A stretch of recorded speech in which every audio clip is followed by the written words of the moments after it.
नमस्कार, स्वागत है आपका। आप देख रहे हैं न्यूज नेशन डिजिटल और मैं हूं आपके साथ संजय यादव। दिल्ली में 25 तारीख को वोटिंग होने वाली है, लेकिन उसके पहले जिस तरीके से राजनीतिक समीकरण इस वक्त गर्माते जा रहे हैं वो वाकई में चर्चा का विषय बन चुके हैं। एक तरफ आम आदमी पार्टी में जिस तरीके से स्वाति मालीवाल वाला केस, उधर कन्हैया कुमार को थप्पड़ कांड, यानी ये दोनों मसले, और इन सब के बीच में भारतीय जनता पार्टी की तैयारी क्या है ये भी हम आपको बताएंगे।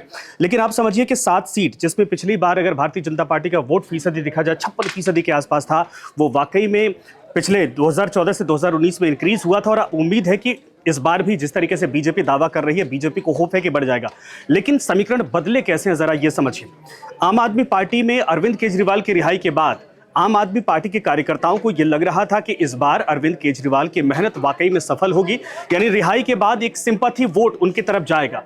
लेकिन पिछली बार का अगर आंकड़ा देखें, दोनों पार्टियों का समीकरण 22-22.5% के आसपास कांग्रेस का वोट बैंक था, और इन सब के अलावा करीब 12-12.5% के आसपास आम आदमी पार्टी का वोट बैंक था। दोनों मिलाकर, क्योंकि इस बार कंबाइंड चुनाव है, गठबंधन के तौर पर चुनाव लड़ रहे हैं, और आप समझिए कि 4 सीटों पर आम आदमी पार्टी, 3 पर कांग्रेस, यानी 22 और 12 को अगर आप जोड़ते हैं तो भी बीजेपी के जो वोटिंग परसेंट है उससे काफी पीछे ये गठबंधन अभी पिछले के मुकाबले का रेशियो में तुलना करें तो होता दिखाई दे रहा है।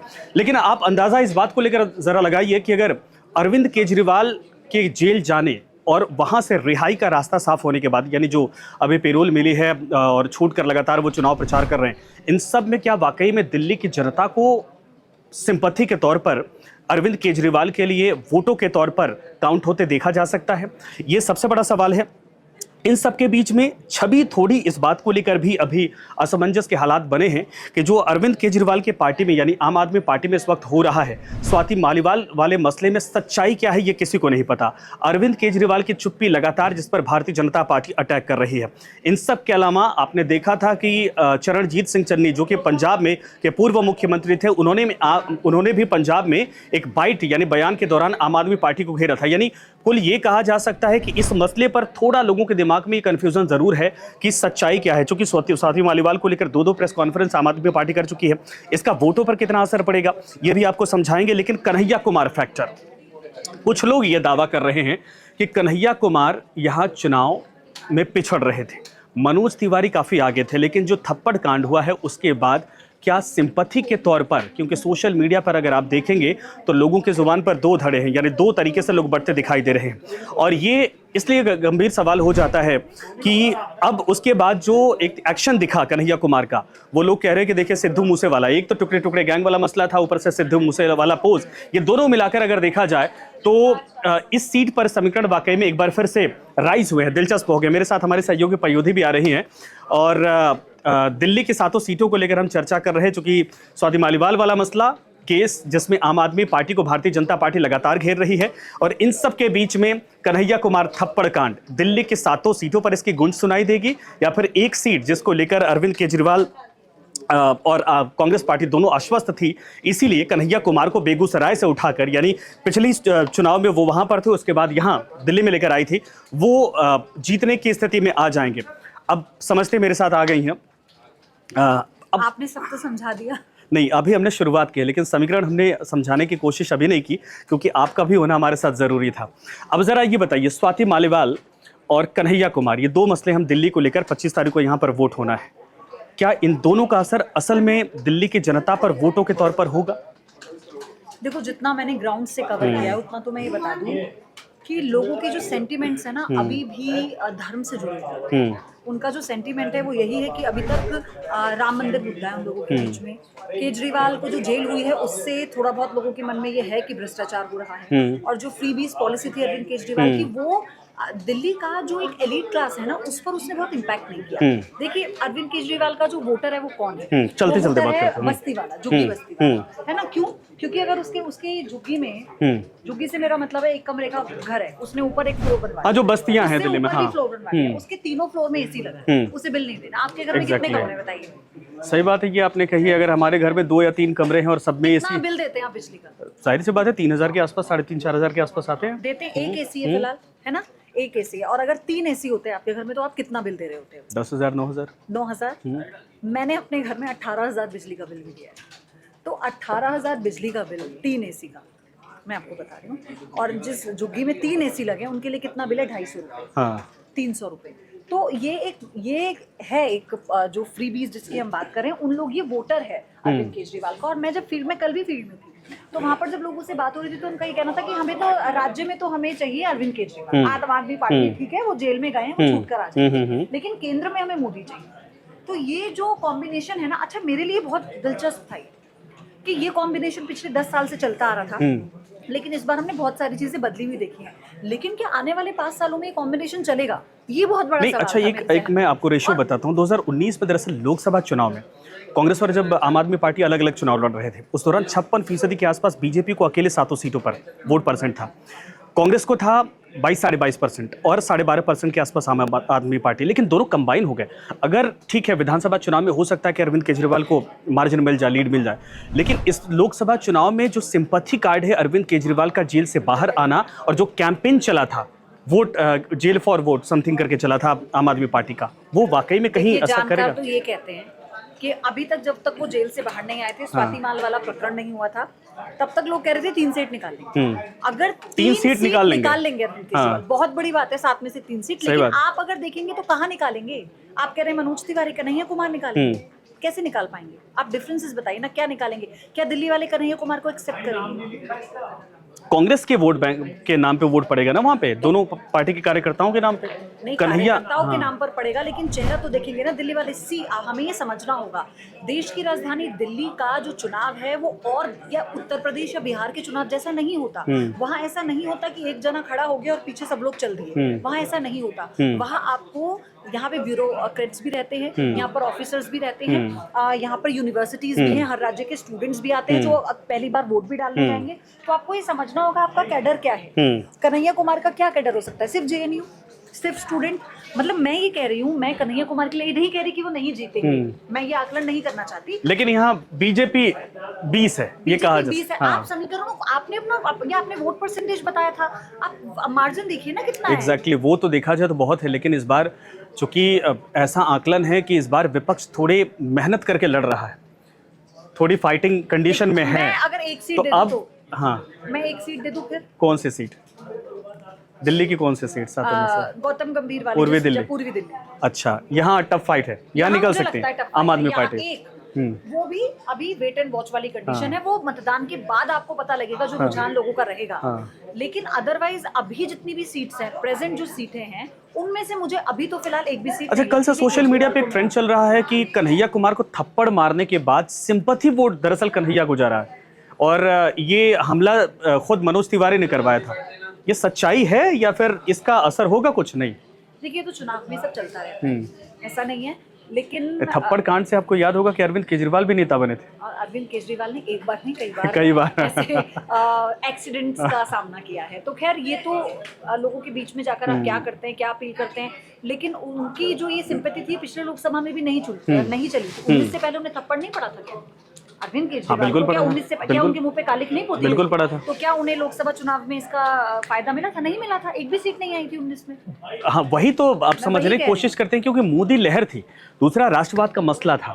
इस बार ऐसा कहा जा रहा है कि मंदिर भी बन चुका है और राष्ट्रवाद वाले मामले पर नहीं, लेकिन आप ये मानकर चलिए कि अभी लोग, अगर आप ये कहते हैं कि मोदी लहर नहीं है, तो लोग बोलेंगे राम लहर। राम लहर, और दिल्ली में असर है। दिल्ली में असर है इसका। लोगों का ये कहना है, लोग ये कह रहे हैं कि हमें, अच्छा देखिए 2 धड़े हैं दिल्ली में। एक धड़ा वो है जो टैक्स पेयर भी है और जिसे जो जर्नल में भी आता है, जिसे आरक्षण का भी लाभ नहीं मिलता और योजनाओं में भी उसका बहुत ज्यादा उसे लाभ इसलिए नहीं मिलता क्योंकि वो योजनाएं एक दायरे में बनाई जाती है, ठीक है ना, लाभ देने के लिए। तो उनका ये कहना है कि टैक्स तो हम पे कर रहे हैं, तो ये आधे लोगों को उस टैक्स से मुफ्त में चीजें क्यों दें? क्या हम मेहनत नहीं कर रहे? उनका ये कहना है कि आपको अगर मुफ्त में कोई सुविधा देनी है तो आप योजनाएं ऐसी बनाइए कि अगर कभी मिडिल क्लास व्यक्ति को भी इसका लाभ लेना हो जनरल कोटे में तो वो भी ले सके। आप समझ रहे हैं? तो कांग्रेस की तरफ से ये भी तो काउंटर है कि अगर हम मुफ्त में, आम आदमी पार्टी करे कि हम मुफ्त में दे रहे, तो आप भी भाई 5 किलो अनाज जो दिया जा रहा है वो मुफ्त में ही दिया जा रहा है। तो ऐसे में हमारे मुफ्त को आप मुफ्त क्यों मानते हैं और अपने वाले को मानते नहीं है? देखो, क्या बिजली ऐसी दी जा रही है आपको मुफ्त में कि आप अपने घर में 6 एसी लगा लो?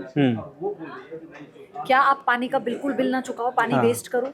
ऐसी दी जा रही है। मैं सिर्फ ये कह रही हूँ कि आपको ये समझना होगा कि फ्री में कुछ भी देना और योजना के तहत देना, उसमें एक पैरामीटर होता है। आप जब योजना बनाते हैं तो उसका एक आंकड़ा होता है, उसकी एक डेडलाइन होती है उसका एक पैरामीटर होता है कि आपको इतने लोगों को, आपको इस इलाके के 10 लोग पहले ऐसे चिन्हित कीजिए जो सबसे ज्यादा जरूरतमंद है, उन्हें उस योजना का लाभ पहुंचाइए। क्या आपको प्रधानमंत्री आवास योजना के तहत आवास मिला? नहीं, क्योंकि आपको जरूरत नहीं। आप मेरी बात समझ रहे हैं? हर चीज जरूरत, एक बैलेंस होता है सोसाइटी में, जैसे नेचर में बैलेंस होता है, सोसाइटी में भी एक बैलेंस होता है। वो बैलेंस करना गवर्नमेंट का अधिकार है। और आम आदमी पार्टी यानी दिल्ली सरकार के ऊपर कितना कर्जा है आज तक साफ नहीं हो पाया, कितनी लायबिलिटीज, कितना कर्जा है आज तक साफ नहीं हो पाया, इसका डेटा क्यों नहीं? अच्छा, कहीं मैं ये पढ़ रहा था, चूंकि आम आदमी पार्टी इसमें घिरी तो जरूर है, लेकिन आपका दावा ये है कि दिल्ली के ऊपर कर्जे का सवाल उठाने से पहले केंद्र सरकार अपने ऊपर क्यों नहीं देखती है, या फिर जितने स्टेट गवर्नमेंट है वो अपने ऊपर क्यों नहीं देखती है? भाई कर्जा तो सबके ऊपर है, लेकिन हम टैक्स लेके और जनता को अगर हम कोई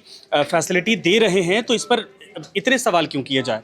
अगर ये वाकई में जनता को पसंद नहीं आता तो भाई इतना पंपर वोट विधानसभा चुनाव में पड़ा था, जनता रिजेक्ट क्यों नहीं करती? फिर आप विकास की बात कैसे करेंगे? आप बताइए, ऐसा कोई विकास दिल्ली का जो मील का पत्थर साबित हुआ बाकी राज्यों की तुलना में? स्कूलों का एग्जाम्पल तो है, स्कूलों का एग्जाम्पल देते हैं, स्कूलों का एग्जाम्पल देते हैं। मैं अभी एक स्वास्थ्य केंद्र में होकर आई थी जो उन्होंने वो खोला है, वहाँ पर किसी तरह की कोई फैसिलिटी नहीं थी और वहाँ पर लोग इसी बात को लेकर चर्चा कर रहे थे कि ये यहाँ पर अस्पताल खोल तो दिया गया है स्वास्थ्य सेवाएं देने के लिए, लेकिन कोई सुविधा नहीं है यहाँ पर। लेकिन अगर आपको, मैं ये मानती हूँ कि जो क्लिनिक ये बना रहे हैं, इन क्लिनिक के जरिए, मोहल्ला क्लिनिक के जरिए अगर लोगों तक सुविधा पहुंच रही है तो ये बहुत अच्छी चीज है, क्योंकि इस देश में दो चीजें बहुत जरूरी है, शिक्षा और मेडिकल। अच्छा, और अगर ये लोगों को मिलती हैं तो ये होती है उनकी मदद। तो केजरीवाल का सबसे बड़ा तो आधार ही है वोट बैंक का, कि वो कहते हैं इसी आधार पर लोग देकर जाएंगे। अच्छा, अब सीधे, समय थोड़ा कम है हम दोनों के पास, अब कंक्लूजन अगर किया जाए तो कितनी सीटों पर वाकई में फाइट आपको दिखती है? आप दिल्ली में अभी घूम के भी आई, सिर्फ एक पर दिखती है, और वो भी इसलिए क्योंकि गौतम गंभीर को लेकर लोग नाराज थे और सांसद, और यही भी कारण था। खैर अब तो वो गौतम गंभीर तो अब है भी नहीं, वो वही मैंने बोला, लेकिन लोग वहाँ पर बदलाव चाहेंगे ना, इसलिए एक टफ फाइट हो सकती है कि लोग ये परसेप्शन वहाँ पर क्रिएट कर दिया जाए कि देखिए आपके वो, अब ये परसेप्शन गौतम गंभीर और उसके लिए नहीं होगा, ये परसेप्शन होगा बीजेपी के लिए। आम आदमी पार्टी के प्रत्याशी की तरफ से, आम आदमी पार्टी की तरफ से ये परसेप्शन क्रिएट किया जाएगा कि बीजेपी के सांसद ने कोई काम नहीं किया, अब आप हमें मौका दीजिए। अच्छा, केजरीवाल के बाहर आने का भी कोई असर है? वोट परसेंट बढ़ सकता है? एक्चुअली मुझे अभी तक लग रहा था, मैं टू बी वेरी ऑनेस्ट, मुझे ऐसा लग रहा था कि वोट परसेंटेज बढ़ सकता है, क्योंकि सुनीता केजरीवाल को सामने लाना एक बहुत बड़ी अपील होती है और ऐसे में लोग के सेंटिमेंट्स कनेक्ट होते हैं, उनका बीमार हो जाना। लेकिन स्वाति मालीवाल पर उनका चुप रहना, एक्चुअली कोई भी एक छोटी सी चीज आपको एक्सपोज कर देती है, और कोई छोटी सी चीज जनता को हिट करती है। आप बिल्कुल, और खास करके जब चुनावों का माहौल हो तो ये जाहिर सी बात है, बीजेपी सवाल भी पूछ रही है कि चुप क्यों है, मिनट में चीजें बदलती हैं। तो दिल्ली हालांकि थोड़ी सी मुझे इस बार अनप्रेडिक्टेबल लगी। अच्छा, ये सातों चरण का अगर चुनाव मुझे देखा जाए, आप भी आकलन किए होंगे, तो मुद्दे बदलते रहे, है ना? हर एक चुनाव के दरमियान चीजें बदल गई और हो सकता है कि उसका असर दिखे चुनाव में, है ना? तो ये दिल्ली में भी इसका असर पड़ेगा। दिल्ली में, अच्छा आपको मैं बताऊं, जैसे आप उत्तर प्रदेश और बिहार की तरफ निकल जाते, पूर्वांचल में निकलते हैं तो वहाँ पर राम मंदिर का ज्यादा असर है। आप काशी की तरफ आ जाते हैं, उससे होते हुए आप मिर्जापुर आ जाते हैं। मिर्जापुर में जो कॉरिडोर बना है लोगों के लिए, वो उसको लोगों को बहुत प्रभावित कर रहा है। और अभी आप मथुरा में जब निकल जाते हैं तो मथुरा में कॉरिडोर, मथुरा का तो ये चीजें लोगों को, क्योंकि विकास से जुड़ जाती हैं, आप सीधा जनता के बीच में जाके बोलेंगे देखिए जी फलाना इतने एरिया में कॉरिडोर बन रहा है, इतनी दुकानें खुलेंगी, इतने लोगों को रोजगार मिलेगा, आपका जो स्थानीय इलाका है वो कैसे विश्व स्तरीय उसे एक पहचान मिल जाएगी, आप ये कह सकते हैं। लेकिन दिल्ली में आप क्या बोल रहे हैं? आपको कोई कॉरिडोर बनवाना नहीं है। दिल्ली में आप G20 के दिल्ली में केजरीवाल की 10 गारंटी, आम आदमी पार्टी कह रही कि हमारी 10 गारंटी है और हम सत्ता में आए तो ये करके दिखाएंगे। तो मोदी ने 5 कही है, आम आदमी पार्टी 10 कह रही है। वो कहती है कि हम डबल हमारी गारंटी और हम इसे पूरा करेंगे। देखिए, मैंने कहा ना कि ये जो मेरा अपना आकलन है, जो लोगों से बातचीत में मैं अपना आपको बताऊं, उनका ये कहना है कि अगर आपको केंद्र में, अगर आपको लोकसभा चुनाव के लिए वोट करना है एक मतदाता को, तो वो मोदी को ध्यान में रखना। और अगर उसको दिल्ली के विधानसभा चुनाव में, राजधानी में अगर उसे देखना है कि कौन लीडर है, तो वो अभी भी 10 साल बाद भी यही लोगों का परसेप्शन है कि हमें केजरीवाल। अच्छा, अगर 6 सीटें मान लीजिए, एक सीट हो सकता है कि आपके खाते में जाए, या गठबंधन के 6 सीटें बीजेपी क्यों आती हैं, तो क्या देश के भीतर जो शुरू में नारा बीजेपी का दिया गया था कि 400 प्लस या 400 टच पॉसिबल है? देखो, ये ये मजेदार है क्योंकि आप हमसे जो वरिष्ठ हैं, राजनीतिक विश्लेषक हैं, वरिष्ठ पत्रकार हैं, सबका आकलन, सबके आर्टिकल्स अगर आप सर्वेस पढ़ेंगे, अखबार भी पढ़ेंगे, तो उसमें ये तो समझ में आता है कि इन जितने भी चरण, 4 चरणों का जो मतदान हुआ है, इसमें दूसरे चरण के बाद से जो गति पकड़ी है, अभी तक तो बहुमत मिल रहा है, जो बीजेपी कहती है कि उसे बहुमत तो मिल चुका है इन 4 चरणों में, अब उसे लड़ाई लड़नी है 400 पार। ये बीजेपी कहती है। ये बीजेपी कह रहे हैं, लेकिन वोट कितने पड़े हैं वाकई में? देखिए, बीजेपी साउथ में राहुल गांधी ने कह दिया हम आने नहीं देंगे, पश्चिम बंगाल में ममता दीदी कह रही है मैं कदम रखने नहीं दूंगी, और बीजेपी कह रही है कि साउथ में इस बार बहुत बड़ा परिवर्तन होगा। ये वेट एंड वॉच है क्योंकि आप अभी जो हाल ही में विधानसभा चुनाव हुए थे ना छत्तीसगढ़ मध्य प्रदेश के, वो अनप्रेडिक्टेबल थे। आपने छत्तीसगढ़ में, हम लोग इमेजिन नहीं कर रहे थे, हम लोग जब बैठे थे जिस दिन रिजल्ट आ रहा था उस दिन भी डिक्लेयर एक्चुअली कर दिया था कि नहीं छत्तीसगढ़ में कांग्रेस ऐसा की हो सरकार सकता है, लेकिन अब चीजें बदल गई। राजस्थान में आप देख रहे हैं, तो मुझे लगता है साउथ और बंगाल क्या देता है इस बार बीजेपी को, बहुत दिलचस्प होगा। और आने वाले जितने भी, चाहे वो यूपी का इलेक्शन हो विधानसभा में या और राज्यों के जो चुनाव है, बहुत बहुत उस पर निर्भर करेगा। चलिए ठीक है, ये दिल्ली को लेकर चर्चा हो रही थी, हालांकि देश की सीटों को लेकर भी कभी फिर चर्चा करेंगे, बिल्कुल करेंगे। लेकिन ये 7 सीटें जिस पर विश्लेषण था, स्वाति मालीवाल का असर हो सकता है, लोग ये कह रहे हैं। कन्हैया कुमार को लेकर थप्पड़ कांड हो सकता है, एक्शन दिखा रहे हैं, लेकिन सीटों के तौर पर या वोट के तौर पर वो कन्वर्ट हो जाए, ये वेट एंड वॉच है। 7 सीटों का विश्लेषण है, लेकिन 25 तारीख को जब चुनाव होगा तो न्यूज़ नेशन के भी आपसे अपील है, हम दोनों की अपील है, आप वोटर हैं तो आप वोट जरूर करिएगा। आप वोट नहीं करेंगे तो आने वाले 5 सालों तक शिकायत नहीं कर पाएंगे। बिल्कुल, ये आपका अधिकार है, वोट जरूर कीजिए, आपको जिसे देना है उसे दीजिए, लेकिन वोट कीजिए। और बने रहिए न्यूज़ ध्यान नेशन रखिए के साथ। अपना।